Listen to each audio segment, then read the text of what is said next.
Oke, ada Budi, ada Magda ya. Ini kembaran nih, merah-merah ya, bukan melekan ya. Saya melekannya kan nyambung ke kepala. Oh, nyambung ya. Oke, keluarga Gracia, Budi dan Magda ini salah satu orang yang memang mungkin bisa dikatakan ya memiliki event organizer, dan kita mau kepo-kepoin nih. Artinya mungkin bisa share ke seluruh pendengar. Kadang-kadang mereka bingung, nggak pandemi aja seperti tadi yang sudah dikatakan, yang bingung gitu. Apa sih yang harus dipersiapkan? Nah, Budi dan Magda ini kan memang berkecimpung dalam dunia event organizer. Kira-kira sebelum share lebih dalam lagi tentang topik kita siang ini, kira-kira apa sih yang mendasari buat kalian berdua gitu ya, menekuni profesi sebagai event organizer? Aja. Oke, Budi ya, Budi. Ini saya tiga. Buatin tadi depan. Kasihan ribut apa? Ya sebenarnya awalnya nggak sengaja sih. Awal kecemplungnya tuh nggak sengaja. Karena kita sering bantuin nikahan teman. Teman berapa kali tuh di nikahan teman, terus jadi kayak keterusan gitu ya, dan entah kenapa ada cap WO gitu di kepala kita, dia bilang, kamu kan pernah ngurusin kawinannya si Anu. Nah, dari situ tuh kita mulai cobain ngurus-ngurus pernikahan. Pertama, big project pertama yang ngurus pinnya sendiri sih. Oh, ngurus sendiri ya? Sendiri, sama ada satu klien pertama kita yang waktu resmi kita punya nama, hari itu dia nikahnya sesudah kita, tapi kita mulai ngurusnya sebelum nikahnya kita gitu toh. Iya. Waktu itu kan kita dia nikah Juni, saya ingat banget. Tahunnya sama. Sama. Ya tahu juga kalau kita tuh mau merit, sengaja kita diam-diam dulu gitu ya, buat rahasia doang. Dari situ terus mulai yang klien buat ngurus sendiri, terus ngurus klien pertama itu orang kayaknya mulai aware sama kita. Jadi di situ ditanyain, kok kayaknya ngerti banyak ya, emang WO tah. Jadi kita cerita apa adanya. Iya. Ngurusin. Ya udah terus satu, 2, 3 ya udah terus sampai sekarang. Sampai 11 tahun ya. Iya 11 tahunan kita jalan. Gitu. Sampai keterusan. Tapi sambil berjalan waktu ya istri saya ngerasa memang kita senang sih ngurusin begituan, ya udah dilanjutin sampai sekarang. Gitu ceritanya Abang. Jadi memang dari ngurus pernikahan sendiri, kemudian juga akhirnya berjalan terus gitu ya, sampai berapa tahun? 9 tahun ya? 11 dari 2019. Oke. 2009 sampai sekarang. Iya. Dari 2009. Oke, sebenarnya kalau misalnya mungkin keluarga Gracia mau tahu juga ya, WO tuh sebenarnya apa aja sih tugas yang mungkin jadi bagian WO itu gitu?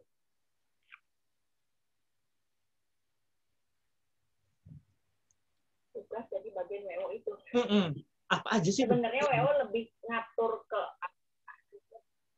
lebih ke timekeeper untuk semua vendor sih, untuk prepare-nya dari Hamin belum, mungkin dari si klien belum pilih vendor, terus sampai sesudahnya, sampai di hari H-nya, mungkin lebih ke timekeeper, lebih ke prepare, lebih ke perjalanan jalannya si acara itu sampai sukses, sampai lancar, sampai pokoknya nggak ada apa-apa, si keluarga sama si pengantin juga nyaman gitu tuh. Ngejalanin ini nih impian gue, jadi gue tuh emang benar-benar mewujudkan impian gue bersama pasangan gue gitu tuh Bang. Jadi itu kita tugas itu bikinnya, antara pasti bikin mood mereka selalu happy, keluarga juga selalu happy. Kan kalau misalkan nggak ada WO, anggap nggak ada WO kan kayaknya ini belum, itu belum, harus ngurusin ini, itu kan udah pasti bete sendiri kan, udah pasti moodnya hilang. Kita yang ngurusin pengadaan itu duduk diam sampai abis ini stepnya dilanjutin udah selesai. Oke, jadi memang membantu supaya pernikahan itu yang menjadi impian si pasangan ini bisa terrealisasi ya, kira-kira seperti itu ya Magda ya. Oke, nah sebelum kita bahas lebih dalam lagi, satu pertanyaan ya, apa nggak takut dimarahin misalnya gitu ya, ini kan bersinggungan dengan banyak orang gitu. selama dari awal sampai dengan sekarang gitu ya. Ada nggak sih mungkin yang jadi satu momen tertentu yang membuat kapok gitu ya? Nanti, waduh ternyata disalahin lah atau ada miskomunikasi gitu ya. Gimana, Magda? Kalau buat kapok sih enggak. Justru dari yang rumah itu jadi belajar, jadi menghilangkan miss-nya kita. Jadi kemarin wedding tuh ternyata miss-nya di sini. Next time berarti ada event nggak boleh ketinggalan, nggak boleh ada miss. Ini nggak boleh ada hilang miss-nya. Itu lebih motivasi, lebih ke motivasi. Lebih motivasi ya. Bikin tambah semangat. Apa ya? Ya, jadi makin bergelut WO-nya kalau ada salah. Oke, kapok sih enggak gitu ya. Jadi motivasi untuk next event nih bisa jauh lebih baik, membantu lebih maksimal juga ya, Magda ya. Oke, nah sekarang di era pandemi, kira-kira apa yang menjadi perbedaan pasangan yang ingin melangsungkan pesta pernikahan nih, Budi dan Magda? Kira-kira bisa share dulu, apa sih yang berbeda sekarang supaya mungkin ada begitu pasangan-pasangan yang mereka mau menikah di era pandemi yang sekarang belum berakhir, mereka tahu nih, oh iya dulu nih begini, dan apa sih yang berubah di era pandemi? Overall sebenarnya dari segi urutan prosesi, momen-momen pentingnya semua sama, pada dasarnya sama. Mungkin yang akan membedakan banget adalah jumlah undangannya, serta protokolernya itu, protokol kesehatannya. Jadi siapanya mereka harus lebih banyak ya. Jelas kalau jumlah undangan itu ngasihnya ujung-ujungnya protokol juga. Karena kita tahu kan pemerintah begitu gencar memerangi penyebaran COVID yang terlalu cepat ini, masif banget. Salah satu yang paling disasar untuk lingkungan penyebaran adalah kerumunan. Otomatis resepsi pernikahan itu salah satunya. Event apapun ya, meeting atau gathering, di bahasanya pekerja event tuh MICE. Saya lupa meeting apa, singkatannya apa gitu. Ya, M-nya meeting, E-nya event kayak convention event. Oh ya, oke. Terus jadi otomatis si pemerintah memberikan koridor-koridor protokol di mana kayak kapasitas tamunya nggak boleh banyak-banyak, dari gedung cuma 20%, bahkan sekarang terakhirnya 25% dipotong lagi. 25%, iya. Bayangin kalau gedungnya muatnya 1.000, jadi cuma boleh 250, ya kan? Terus peralatan kesehatan perlindungan dirinya juga harus lengkap, kayak maskernya, hand sanitizer-nya, bahkan disinfektannya juga, tisu basah, sarung tangan, semuanya. Jadi lebih yang bikin beda mungkin agak ribet, kompleksnya di perlengkapannya. Ya, belum lagi mungkin mempelai sama semua pekerja wedding dan vendor-vendor harus siap legowo juga.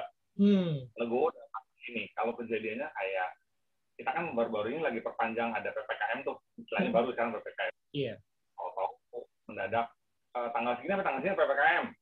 Nggak boleh ada event, nggak boleh ada wedding lah istilahnya gitu ya. Padahal udah siapin tuh tanggalnya tuh. Udah disiapin tanggalnya, undangan sudah disebar, ternyata pemerintah bilang begitu. Nah, itu yang mau nggak mau kita harus berpikir ulang, kita bikin plan B, C, D, dan selanjutnya. Schedule, ternyata mundur, tanggalnya mundur. Postpone dulu lah. Batalin sih, cuma mundur. Otomatis kan jadi mempelai harus berlapang dada, aduh tanggalnya jelek ya, tanggalnya nggak sesuai tanggal pertama. Paling lebih kayak gitu. Artinya, untuk secara prosedural dari pagi, acara demi acara, proses penting-pentingnya semua sama. Nggak ada yang berbeda. Itu sih. Oke, jadi memang secara equipment aja kali ya yang mungkin harus lebih lengkap ya. Nah, kira-kira kalau misalnya pasangan tersebut kurang apa ya, memperhatikan hal tersebut, apakah WO bisa artinya mendorong atau dalam tanda kutip memaksakan si mempelai itu mengingatkan bahwa ini penting loh. Tetapi kalau misalnya mempelai itu tidak memperhatikan hal tersebut, kira-kira bagaimana peran dari WO? Marahin. Gitu ya? Tapi ada nggak sih, Budi dan Magda, kira-kira ada nggak yang begitu pengalamannya kemarin-kemarin? Ada ya? Sedangkan dari pihak Hmm. Jadi dia mau nggak mau pakai. Oke. Jadi memang mau nggak mau ya harus. Sampai di pelaminan aja udah saya bilang, teh olo ini gimana caranya biar dia mau pakai lah. Kata saya, nanti kamu datang, kamu masuk, terus tiba-tiba petugas datang, dibubarin, nggak lucu. Lebih baik kamu jalan aman, sampai depan kamu lepas. Ya, gimana caranya biar si pengantin ya tetap udah pikir lah, terus tetap jaga mood. Intinya selama pandemi moodnya pasti bentar-bentar emosinya lumayan, karena dapat masker, ini harus ribet, terus orang ya emosinya agak lumayan terganggu kalau lagi pada. Soalnya yang harus yang nggak perlu ngingetin masker, jadi harus ngingetin masker. Apalagi yang kalau misalkan orangnya rada protes, dia pasti ini sanitizer bentar, sanitizer. Dia bentar emang mau cuci tangan, bentar. Mana masker, sedangkan lapar nggak masker gitu. Intinya mah ya tetap kudu. Tetap kudu gitu ya. Kalau kata orang Cirebon mah kudu, nggak bisa nawar-nawar lagi ya keluarga Gracia. Jadi kalau menurut Budi dan Magda, kalau pasangan yang mau menikah harus perhatikan perlengkapan protokol kesehatan yang mau nggak mau sekarang ini harus diterapkan. Kalau enggak, daripada dibubarin, bener ya? Daripada dibubarin, lebih baik harus memati. Oke, kemudian kita ke pertanyaan selanjutnya nih ya. Ini ke pertanyaan inti. Kalau misalnya ada pasangan yang ingin menikah di era pandemi ya, beberapa waktu ke depan, kira-kira Budi dan Magda, apa sih yang harus dipersiapkan? Step by step-nya apa dulu? Kadang-kadang mereka bingung. Saya harus kemana dulu ya, gitu ya. Apakah saya harus cari dulu sendiri vendor-vendornya, atau nanti terakhiran baru I.O. atau MC dan segala macam? Kira-kira step-nya apa dulu nih? Budi dan Magda mungkin bisa share ke pendengar. Lebih ke jumlah tamu dulu. Kalau jumlah tamu dulu ya. Mau diundang tuh berapa? Baru kita nantinya, karena gedungnya kan sudah sekarang ada yang 50%, 55%, masih ngikutin peraturan kan. Kayak yang terus udah ketemu tamunya berapa, gedung udah, baru selesai orang lain. Terlebih pasti urutannya, ketika udah ke gedung pasti ke make up, terus ke baju, terus juga gitu ke dekor, ya semuanya sih. Yang pasti sekarang mau diundangnya berapa dulu? Ya. Oke, mau yang diundangnya berapa dulu ya? Jangan cuma bolehnya 100, tapi pengantinnya keluarga besar pengennya 500, ya mau nggak mau harus yang benar-benar kayak alun-alun kan. Kayak gitu. Outdoor, karena outdoor sendiri cuma boleh 2 jam. Outdoor boleh 4 jam. Oke, jadi jumlah tamu yang pertama mungkin harus ditentukan dulu ya, supaya lebih tahu kira-kira gedungnya muat berapa, kapasitas berapa, kita harus menghitung jumlah tamu yang harus diundang. Kemudian setelah jumlah tamu, hal yang penting setelah itu apa? Budi, mungkin bisa infokan kira-kira. Duitnya lah. Duit. Budget itu nanti ngaruh ke semuanya. Oh, ngaruh ke semua ya? Karena ya waktu itu ujungnya duit juga. Terus mau dekornya yang gimana, mau yang menengah sampai yang mewah, ya duit juga kan. Jadi kan ke budget juga. Oke. Mungkin kalau di daerah yang sudah sangat maju, maksudnya kota-kota gede ya, kota-kota besar, Jakarta, ibu kota kita, klien karena mungkin ribet gitu harus ngurus sana sini secara pretelan gitu satu-satu. Yang pertama dicari itu WO-nya dulu. Itu kalau di kota gede. Dia datang ke WO-nya dulu, tanya saya mau merit, saya butuhnya apa aja ya, ya udah WO-nya jelasin depannya lebar. A, B, C, D, A, B, C. Nih saya punya rekomendasi ini nih, baru dia tuh ngipilin tuh nyari lewat tuh itu, atau pas klien semua blok nih dah aturin semua deh, saya punya budget berapa puluh atau berapa ratus juta, lu aturin gimana yang supaya gue bisa kawin dengan duit gitu, nah gitu ya. Cuma kalau di kota kayak mungkin Cirebon atau yang kota-kota kecil biasa lah gitu, sama seperti Mas bilang, biasanya mempelai akan lebih suka ngeteng sih, jadi nyari dulu, tanya-tanya, ya nyari dulu satu-satu. Kalau udah pada kenal sih, kan kenal sini kita kenal nih. Kayak, itu saya tahu, dekornya saya tahu, saya tahu, jadi ngurus sendiri bisa. Sana sini masih dekat tuh. Iya. Apanya sendiri masih bisa kan, kayak di Jakarta yang macet gitu malah jadinya. Iya. Otomatis ya pertama memang kamu dia akan ngitung budget, budget sendiri. Udah, saya kira-kira deh tambahin cari gedung. Iya. Cari gedungnya udah dapat, dekornya. Terus cateringnya, kalau memangnya itu gedung ya, kalau di hotel kan harus cateringnya catering internal hotel rata-rata ya, nggak boleh dari luar. Iya. Terus ya baju dan selanjutnya semua satu-satu tuh. Nanti baru kalau udah bingung, ujungnya nyari WO. Aduh, saya mau diapain lagi ya? Nah, baru nyari WO-nya. Dulu saya udah punya ini, diapain lagi? Jadi posisi WO tuh di tengah. Kalau di kota Cirebon atau kota-kota kecil biasanya gitu balik. Ya, oke. Jadi prosesnya itu kalau di kota Cirebon mungkin di pertengahan ya. Iya. Pertengahan menuju akhir. Iya. Iya, biasanya seperti itu. Kalau Magda tadi bilang, ya benar. Pertama kali memang setelah undangan, budgetnya dulu. Mau budget berapa. Jadi menyesuaikan apa-apa yang bakal dipakai ya. Misalnya kayak gedung, kira-kira. Kan misalnya tamu udah ketahuan nih, 100 doang. Iya. Ini yang bisa 100 orang kan banyak tuh. Iya. Tapi kan harganya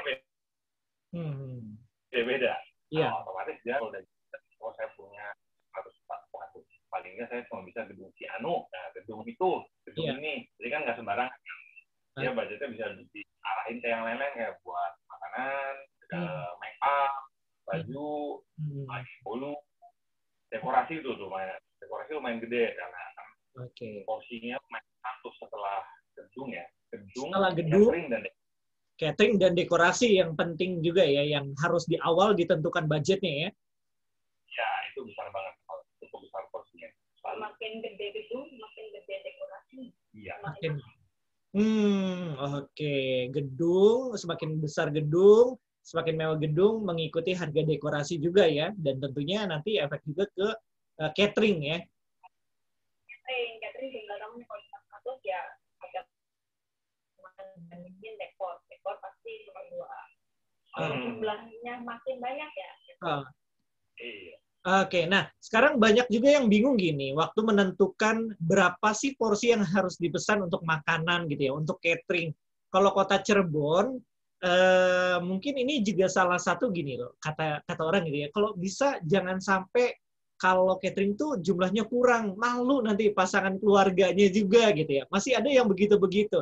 Ada juga yang datang, saya cuma mau memberkati mereka karena saya kenal, kerabat, deket gitu ya. Teman di gereja, kita kasih datang, kasih angpau, kasih amplop gitu ya, terus pulang, sekedar begitu aja gitu. Ada yang memperhatikan banget tentang makanan nih, Budi dan Magda. Apalagi kalau di Cirebon gitu ya, katanya nih, aduh kalau makanan tuh yang utama gitu. Nah, cara menentukan kira-kira jumlah catering dari undangan tuh gimana sih? Kan nggak mungkin dong kalau misalnya undangannya 500 undangan, makanannya 500 porsi, pasti kurang ya. Kira-kira perhitungannya gimana? Secara WO bisa kasih solusi untuk setiap pasangan yang ingin menikah. Waktu sebelum pandemi mah dari jumlah undangan dikali 150 itu jumlah makanannya. Makanan utama. Kalau misalkan saya model stol, makan kayak gitu mah cuma 10% dari jumlah undangan. Itu oke, karena namanya penokan pemanis. Welcome drink, modelnya gitu. Cuma, selama nih, balik lagi, karena kita menghitung orangnya, jadi makanannya dikasihin, paling dilebihin sekitar 30%. Oke. Iya. Jadi penghitungannya seperti itu ya, supaya nanti nggak kurang gitu. Karena kan kalau selama pandemi itu sudah dihitung orangnya berapa. Dan rasanya di H-3 tuh suka ada yang kayak keluarga tuh tiba-tiba nggak datang, tiba-tiba ada peraturan baru yang harus antigen dan segala macam, jadi nggak datang. Per yang tidak perfect itu aman. Oke. Berarti sebenarnya dengan kata lain kalau di era pandemi lebih bisa ditentukan dong ya jumlah untuk pesan cateringnya daripada sebelum pandemi. Iya. Betul ya gitu ya. Lebih mudah menentukannya. Biasanya kan kayak udah lebih ke megaan ya, lebih ke CSU dibandingin kayak dulu. Kalau dulu kan Cirebon kan terkenal pesanan, kalau pesanan kan hitungannya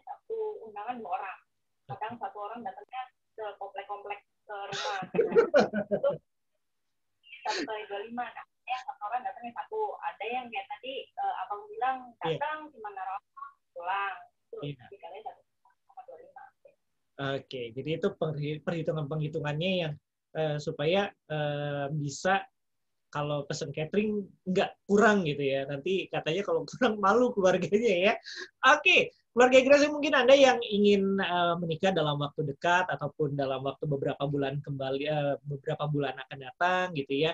Dan Anda masih bingung, perlu sebuah solusi keluarga Gracia. Kira-kira bisa tanya juga sih yang hari ini lewat 0817 222 959 ya atau 205300. Kami masih bersama dengan Budi dan Magda siang hari ini membagikan satu talkshow inspirasi solusi pesta pernikahan di era pandemi ya, karena memang pandemi belum berakhir keluarga Gracia. Tadi sedikit saya ulang bahwa protokol kesehatan, artinya perlengkapan-perlengkapan kesehatan seperti masker, kemudian sanitizer, itu perlu Anda jauh lebih dahulukan kepentingan tersebut ya. Kemudian juga setelah jumlah tamu, yang pertama Anda harus tentukan adalah budgetnya. Anda punya budget berapa, itu akan menyesuaikan gedung, dekorasi, kemudian catering.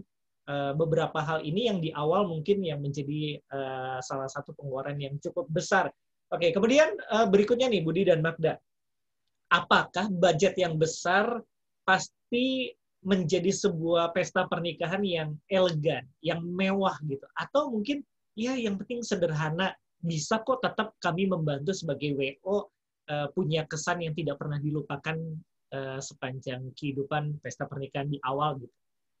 Gimana Budi dan Mas?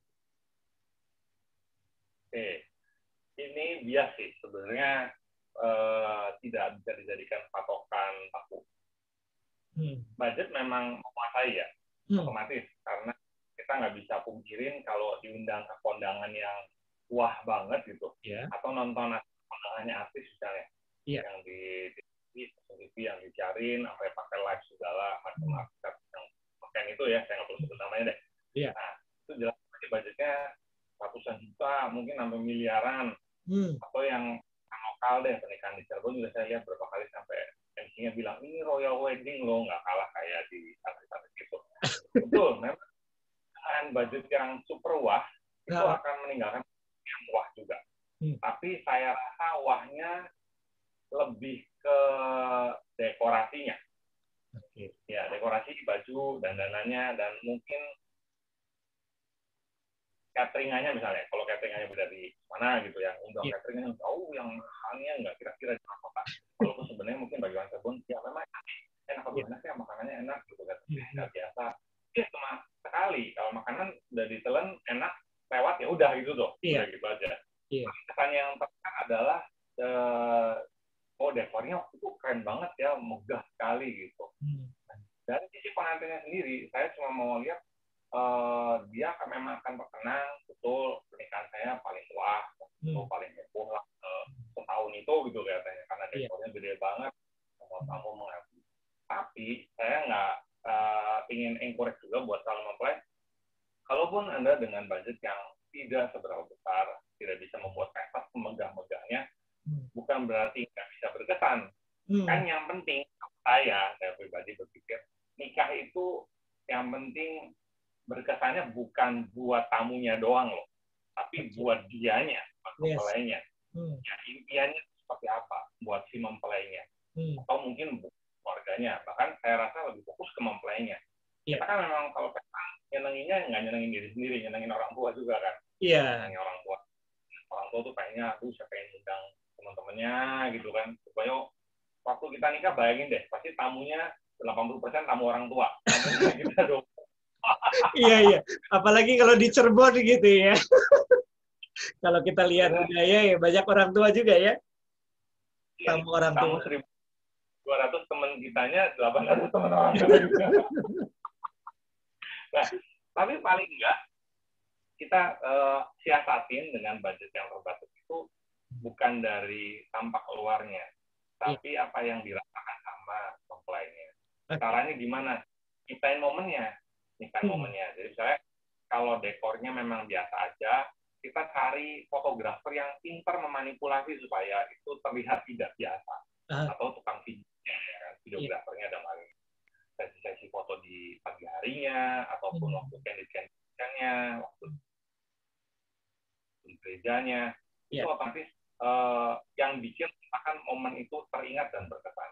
Lalu susunan acaranya mungkin tetap ada protokol susunan acara yang standar itu doang kan, kayak mungkin potong bolunya yang doa ya begitu, sopan begitu. Tapi mungkin ada momen-momen yang unik itu yang kita pikirin bersama dengan klien, mau nggak kalau di mau berani nggak kalau begitu, nah, gimana kalau nanti paginya dibikin begini. Nah itu tuh yang bikin berkesannya. Jadi budgetnya nggak gede pun tetap si mempelainya tuh keinget terus, ingat, dan mungkin yang ingat nggak cuma mempelai, entah best-friendnya keluarganya ingat, oh ya lucu ya lagi paginya rame ya. Plus tukang foto atau videonya, videografer, mereka protes lagi. Tukang video, fotografer sama videografernya bisa menciptakan momen atau merekam momen yang nggak lazim. Jadi yang pinternya, ya candid yang bagus. Sekarang kan lagi trennya candid. Bahkan saya ingin mengutip satu kalimat, ada tukang lagi. Dia punya tagline, kalimatnya saya suka banget loh, kalimatnya bagus gitu. Sehebat apapun pernikahan Anda, semewah apapun pernikahan Anda, semegah apapun dekorasi Anda, yang tersisa dari sebuah pernikahan adalah apa? Foto saja. Foto ya. Tinggal dan video mungkin. Kalau video kan mungkin orang kadang-kadang nggak suka lihat video, tapi kalau foto kan banyak tuh. Banyak ditaruh di album atau ditaruh di file, upload ke sosial media lah. Dan jadi menurut saya tipsnya itu, kalaupun budgetnya kurang, jangan takut tidak berkesan. Gimana mempelainya kepengen diapain, dirubah seperti apa, tapi nggak bisa maksain diri juga loh ya. Kadang kan memang budgetnya mentok, kita berusaha adjust, penyesuaian, tapi mempelai nggak bisa, maunya harus begini. Nah, itu yang kita memang harus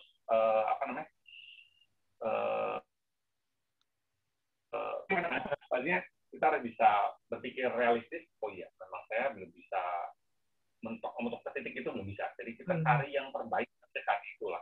Yang penting tetap ada kesannya.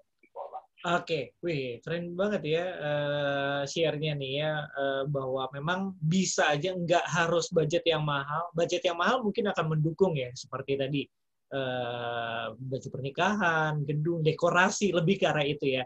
Tapi setiap momen itu yang menjadi satu impian pernikahan mereka, itu yang mungkin bisa menjadi satu titik di mana itu yang nggak pernah terlupakan ya. Nah sekarang saya mau nanya sama Budi dan Magda ya.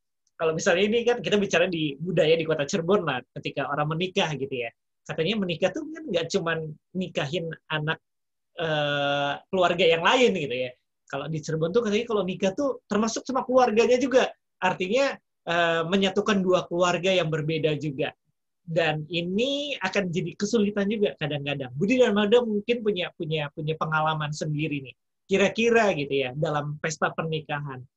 Kalau ada request dadakan gitu ya, kira-kira lebih memperhatikan keinginan mempelai atau orang tua salah satu pasangan, misalnya anaknya mau begini nih yang nikah gitu ya, pasangan tersebut menginginkan seperti A gitu ya, artinya momen A, tapi ternyata orang tuanya nggak mau atau dadakan jangan begini, lebih baik begini. Kira-kira gimana kalau ngatasin hal seperti itu?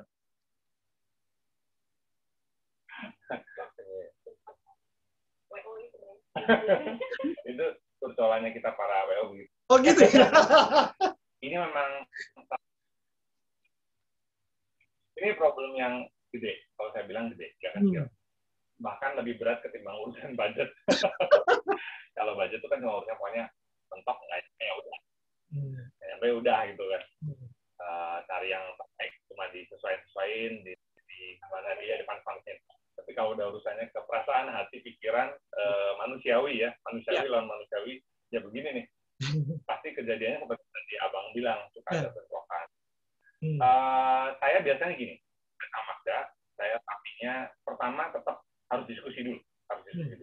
Ini kita cerita masa persiapan dulu ya, jadi bukan lagi prak di hari hanya. Sudah prak hari H, perlakuannya Kalau di masa persiapan, otomatis kita minta untuk kita diskusi dulu. Kalau kita diskusiin secara dua arah nggak bisa, baru diajak remukan. Jadi saya dan Magda mempelainya plus orang tuanya. Bentroknya di mana? Kita ngobrol. Kita pernah ngalamin begini. Ini heboh banget waktu itu. Mama, jadi sama besan, sama mempelainya. Itu berkesan banget loh. Itu urusan keluarga loh. Kita tapi bawa nggak enak banget rasanya. Saya ingat waktu itu ngobrol sampai di tempat umum pula. Ya, tapi jadi orang sih, nggak ada orang di support gitu. Saya ingat deh. Cuma dari situ saya ada bangganya dan jadi bisa belajar. Kita berusaha nengahi. Nah, kita jadi penengah ya. Cari titik tengah supaya semuanya dapat solusi yang dapat yang enak. Nah, sampai ternyata di situ oke. Ya udah, saya nurut apa kata anak gitu. Jadi tapi di hari H biasanya kan suka berubah pikiran lagi. Di hari H-nya kalau orang terdominasi umat maning lah gitu ya. Aduh, itu malah lagi kayak gini kan. Itu biasanya kami akan tetap lapor sama mempelainya. Kita akan bilang. Kita akan bilang gitu. Kita tanya sekali lagi untuk konfirmasi final. Maunya jadi gimana? Nih, si mamanya ribut lagi. Nggak mau, maunya gitu. Kalau mempelainya tetap nggak bisa kok. Sih, waktu itu kan kita udah sepakatan. Ya udah, kita jalanin seperti itu. Dan resikonya kita dimarahin orang tuanya. Ya kita telan bulat-bulat gitu tuh. Karena fokusnya kami adalah ke situ. Kan ini yang nikah kan mempelainya. Yang buat kebahagiaan mempelai ini. Saya tahu pas orang tuanya agak sebel situ. Ya, tapi maunya anaknya harus harus ada momen itu. Kenapa sih nggak ada? Lah, anaknya nggak seneng. Terusin. Nah, itu yang terjadi seperti itu. Tapi tetap kita ada ngomong, ada soan dulu lah kondisi sama mempelai. Tapi kalau misalnya waktu kita lapor, mempelai bilang, waduh, ya udah deh, saya ngalah aja, apa kata mama. Ya udah. Waktu dibilang begitu, saya balikin lagi ke orang tuanya. Saya nggak mau nyerah gitu aja dong. Saya bilang ke orang, Om, Tante, ini saya udah bilang sama anaknya. Sebenarnya mereka nggak mau. Kita bilang apa adanya. Jadi kan kita akan sampaikan, kalau memang yang terpaksa, saya bilang bahwa anak itu terpaksa. Saya nggak ada yang tutup-tutupin. Harapan saya adalah, pasti orang tuanya mau ngerti. Aduh, saya nggak mau ya. Sampai titik darah penghabisan tuh nggak mau. Dan mereka ngalah. Kalau orang tuanya baik, ya ngalah. Jadi anaknya menang. Tapi kalau orang tuanya yang keras, ya sudah. Anaknya beneran ngalah. Karena bagaimanapun, karena pestanya masih dibayarin orang tuanya, itu susahnya di situ. Susahnya gitu ya. Kebanyakan begitu soalnya ya. Sponsor dari orang tua. Kamu sendiri. Jadi mau nggak mau harus pengen orang tua. Sponsor dari orang tua soalnya. Begitu Leo, kurang lebih. Iya. Oke, seru juga ya karena memang ya itu ya antara orang tua, besan, terus juga mempelai gitu ya. Dan hari H biasanya lebih crowded lagi ya. Bayangkan kalau misalnya merubah dadakan di hari H itu, aduh udah bingung banget gitu ya. Nah kemudian buat Budi dan Magda di era pandemi seperti ini, apa nggak takut nih menjalani bisnis wedding organizer? Nah, seperti apa juga yang mungkin kan kalau kalian berdua kan nggak cuma berdua, artinya punya tim gitu ya sebagai tim WO. Kira-kira apa nggak takut gitu menjalani satu event di era pandemi seperti ini dan bagaimana juga Budi dan Magda nih bisa bisa mengelola tim ini menjadi sebuah tim yang solid gitu. Saya lagi juru bicara. Dipasrahkan jadi juru bicara. Nggak apa sama aja otaknya. Saya paling cerita dikit gini. Sebelum jawab yang pertanyaan pertama ya. Pertanyaan kedua dulu. Masalah solid. Kalau dibilang solid, saya memang bersyukur banget. Puji Tuhan lah. Kita punya tim yang loyal, solid. Maksudnya terus anak-anaknya juga gokil-gokil gitu, gila-gila semua. Walaupun tetap kita ngalamin sempat naik turun tuh ngalamin. Maksudnya dalam arti tidak semua teman-teman atau tim kita tuh ya tetap stay dari pertama. Dari pertama kali kita ada sampai sekarang aja udah berapa kali ganti tuh. Anggota-anggota lamanya udah pada ganti pensiun lah, ada yang Pensiun. ya, ada yang mereka menempuh jalan sendiri, jadi memang dia sudah nggak ingat lagi. Yeah.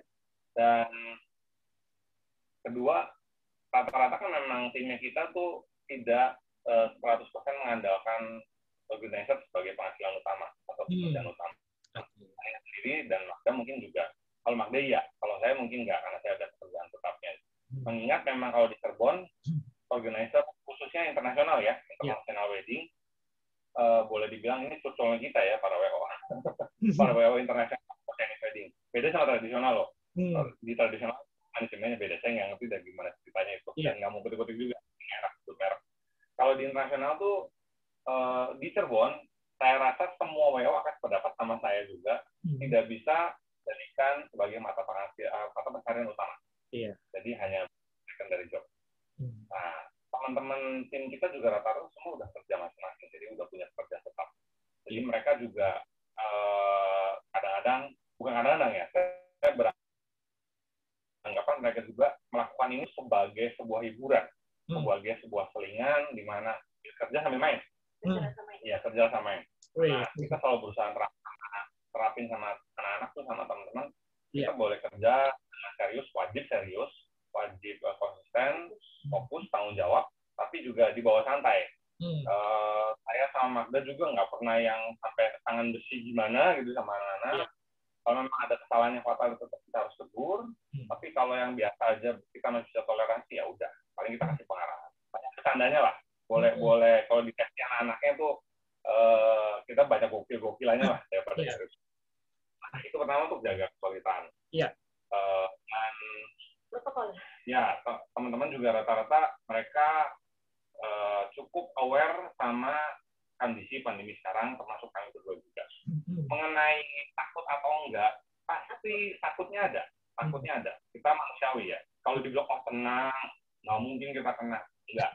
Pasti kita ada khawatirnya. Tapi saya percaya kita punya Tuhan yang hebat. Luar biasa. Ini nih. Enggak, tapi itu benar-benar. Kita punya Tuhan yang hebat. Nah, tinggal kitanya yang jangan sembrono, ya kan?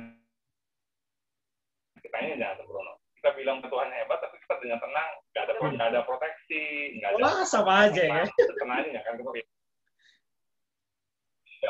Jangan mencoba Tuhan alam itu kalau gitu ya. Nah, saya dan Magda sangat urusan protokol. Jadi kalau sama teman-teman, anak-anak juga kalau sudah mau ada job, kita selalu wanti-wanti jangan sembarangan guyuran. Terus kita suka mantau juga. Ingat jaga kesehatan. Jangan telat lah, jangan gitu. Ya, kita banyak komunikasi. Jadi obrolannya nggak cuma di dunia kerja.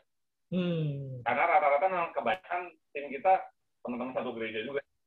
Jadi banyak ketemu. Lebih gampang komunikasi jadinya ya. Betul ya. Dan juga waktu lagi pas mau acaranya kita udah pasti dulu nih, kamu lagi sehat nggak, lagi kondisi fit nggak. Kalau nggak fit kita juga nggak mau, jangan sampai. Karena bukannya kita kuat dia nularin, tapi dia ketularan nanti yang jadi masalah. Terus proteksi kesehatan, alat proteksi kesehatan juga harus, kayak kita maskernya harus selalu nempel, nggak boleh copot. Terus bekalin hand sanitizer ya, hand sanitizer. Bahkan sampai kita harus pakai penutup mata juga, itu Google itu, atau face shield. Kita biasa pakai Google sih. Kalau face shield malah bikin sama susah. Udah ngomong pakai susah, dikasih face shield tuh udah dibentuknya gitu sama plastik. Jadi biasanya kita sarung tangan juga, sarung tangan plastik. Jadi oleh Asosiasi Pekerja Wedding Indonesia pun sudah ada garis bakunya ya, garis untuk standarnya ya. Harus begini. Nah, itu yang kita terapi juga. Jadi untuk beberapa prosesi wedding pun kayak misalnya contoh prosesi sepai, itu saya juga nggak mau sampai nanti dari pihak keluarga takut, wah nggak higienis lah, nggak ini. Jadi harus pakai sarung tangan. Nah, terus setiap anak harus ngantongin sanitizer untuk membersihin tangannya. Jadi intinya kita selalu wanti-wanti, ingat ya, jangan ngecek mata lah, jangan ngorong, jangan coret mulut. Ini harus benar-benar higienis. Selesai tugas pun kita kasih vitamin juga. Jadi biar mereka tuh jangan sampai ngedrop kondisi. Iya. Gitu. Jadi luar biasa. Kita membentengi diri lah, Leo. Iya. Tetap jaga-jaga apapun yang terjadi, sehebat apapun tubuh kita, sehebat apapun Tuhan kita, kalau kita mencobai ya masalah. Sama aja. Sampai gitu ya. Iya. Apalagi kalau WO kan capek ya, dari pagi, subuh, sampai malam selesai gitu ya. Butuh stamina yang cukup kuat ya. Oke, Budi dan Magda, ini ada 3 pertanyaan terakhir ya dari saya nih. Yang pertama, siap ya. Nah, kira-kira memilih gedung ya, ini kadang-kadang bingung. Lebih baik milih restoran, include dengan catering, atau misalnya kita pilih gedungnya saja, catering dari luar. Kira-kira kalau selama ini, mungkin Budi dan Magda bisa kasih perbandingannya. Sebaiknya bagaimana sih menentukannya gitu? Karena kalau di restoran kan udah include tempatnya, makanan juga udah dapet gitu ya. Kalau di gedung, kita bayar gedung sendiri, kemudian pilih catering juga harus bayar, terpisah dengan harga gedung gitu ya, yang pasti seperti itu. Gimana solusinya? Balik lagi sih, kebanyakan klien suka milih. Nah ini balik lagi, kalau dia emang lebih suka ke gedung, kan zaman sekarang gedungnya sudah, kalau mau makanan dari luar, otomatis budget lebih besar.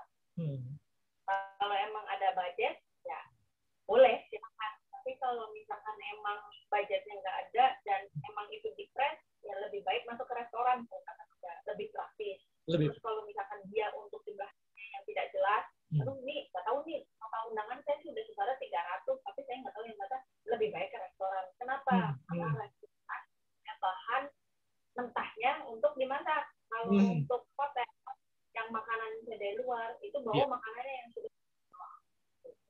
Oke. Jadi memang kalau yang untuk makanan dari luar otomatis lebih mahal, badan dan gedung sendiri, catering sendiri. Tapi kalau yang sudah itu ya balik lagi beda sama harga makanan dari kayak restoran otomatis karena harga hotel. Balik lagi ke budget sih. Balik lagi ke budget. Perbandingannya seperti itu tapi ya Magda ya. Oke. Nah kemudian kadang-kadang kita penasaran ya sebagai mungkin kerabat yang datang. Pengantin tuh suka telat gitu, Magda. Apakah itu disengaja? Atau misalnya gini, kesulitan dalam maintenance waktu gitu. Misalnya dari pemberkatan agak mepet nih gitu. Kalau pemberkatan pagi, pesta pernikahannya sore mungkin agak jauh gitu. Atau disengaja. Kadang-kadang aduh malas nunggunya, mau datang telat tapi ya nanti datang udah makannya aja gitu ya. Tapi saya mau ikut dari awal. Nah, kira-kira gimana sih? Kalau selama pandemi emang sengaja, tapi toleransinya batasi sampai 15 menit dari jam setengah.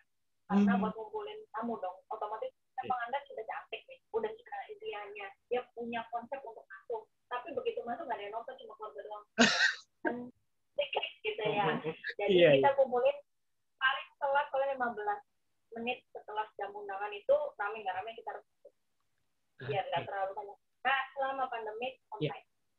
Karena jamnya 2 jam tuh harus selesai. Jadi kalau terlambat mungkin kalau bisa toleransinya 15 menit ya, nggak sampai lebih dari itu ya, karena memang cukup lama kalau nunggu sampai setengah jam terlambatnya juga ya. Oke, nah pertanyaan terakhir nih, kenapa? Yang di dalam gedung itu kalau udah setengah jam udah marah. Makanan langsung diambilin tanpa doa. Lah, langsung gitu ya. Oke, pertanyaan terakhir nih Budi dan Magda ya. Ada salah satu sesi yang paling akhir, yang kadang-kadang ini jadi apa ya, bingung gitu. Siapa sih yang harusnya berperan penting di sesi ini? Yaitu sesi foto terakhir. Yang menentukan adalah WO atau fotografer atau videografer. Kadang-kadang, kok nggak disuruh-suruh sih gitu ya? Kok yang woro-woronya bukan MC misalnya gitu. Kira-kira bagiannya siapa sih kalau di sesi foto terakhir itu? Gini, kalau sesi foto sebenarnya itu ngikut ke jadwal acara. Jadi otomatis yang kontrol memang kita. para organizer. Oke. Cuma saat di pesta itu otomatis kita dibantu oleh MC, karena MC kan namanya juga Master of Ceremony ya. Dia yang menguasai suara lewat announcement-nya dia, lewat suaranya dia ngumumin. Pemanggilan foto itu pasti yang paling resmi awal pasti dari MC. Itu kalau di tengah acara. Sebelum acara mulai, biasanya kita isi dengan sesi foto di awal ya, gitu. Jadi biar nanti di tengah foto-foto ribet, kalau belum kelar pulang bisa foto lagi. Itu awal-awal pasti kita yang manggilin. Kita yang manggilin, dan di ending pun WO yang manggilin. Nah, peran foto dan video di situ adalah mereka adalah yang lebih ngerti angle atau susunan terbaiknya fotonya seperti apa. Jadi kalaupun kami manggilin nih di tengah acara atau MC manggilin keluarga Bapak Anu, gitu kan, terus ngumpul tuh berok keluarganya banyak, naik ke atas. Kami akan membantu gimana lancarnya keluarga itu naik ke panggung, ditatain dulu, tatain masih angkat sih, terus ngeblocking panggungnya sana, panggung naik, panggung turun, karena takutnya ada orang yang robot naik kan. Iya, dulu gitu. Nggak mau lama-lama gitu ya, pulang habis makan salaman udah langsung pulang ya. Betul.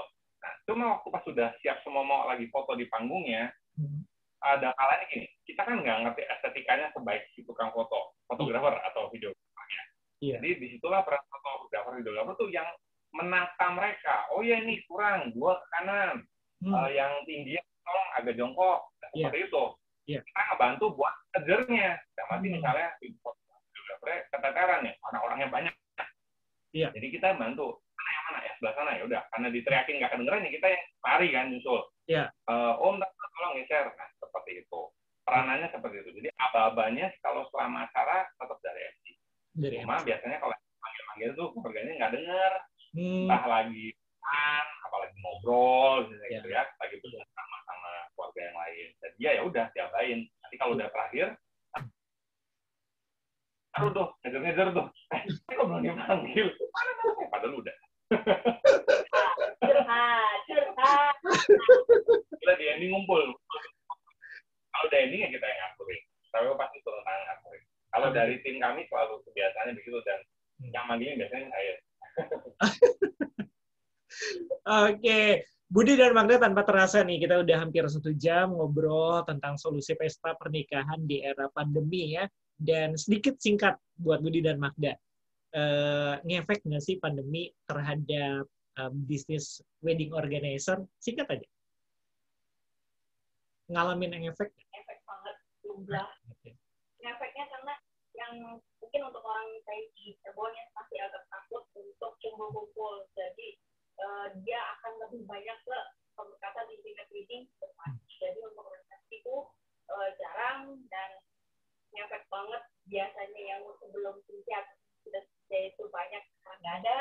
Jadi hampir semua dunia organizer sudah mulai drop juga gitu ya. Mungkin jangan takut lah, kita masih tetap pokoknya protokol pasti kita jalanin, kita terapkan, puji Tuhannya ada 100%. Oke, thank you buat waktunya Budi dan Magda sudah berbagi ke seluruh pendengar, karena memang pandemi ini buat orang semua takut, termasuk orang yang ingin menikah juga bingung atau was-was gitu ya. Gimana nih mempersiapkan segala sesuatunya? Mungkin dengan siang hari ini talk show inspirasi dapat menolong, membantu keluarga Gracia yang ingin menikah di beberapa bulan ke depan mungkin ya, ataupun sedang merencanakan. Dan thank you banget sekali lagi untuk waktunya. Tuhan memberkati, sukses selalu ya. Dan tetap sehat buat Budi dan Magda juga. Sampai ketemu di lain kesempatan atau mungkin di event-event selanjutnya ya. Oke, keluarga Gracia. Oke, nah keluarga Gracia, kita akan langsung sudahi saja program Talkshow Inspirasi siang hari ini bersama Budi dan Magda yang telah berbagi, dan saya yakin ini menjadi sebuah talkshow yang dapat menginspirasi Anda solusi pesta pernikahan di era pandemi. Dan akhir kata saya Leo yang bertugas pamit undur diri. Selamat siang, selamat berakhir pekan, dan Tuhan memberkati. Shalom. Oke. Thank you ya, Kak Budi, Magda. Aku mau ngirim parcel. Kirimnya kemana ya? Ambil baik dah, sekalian metu. Diambil aja ya. Ya udah diambil di radio ya. Ya, sekarang OTP. Siap. Thank you ya. Thank you, Bang. God bless. Yo.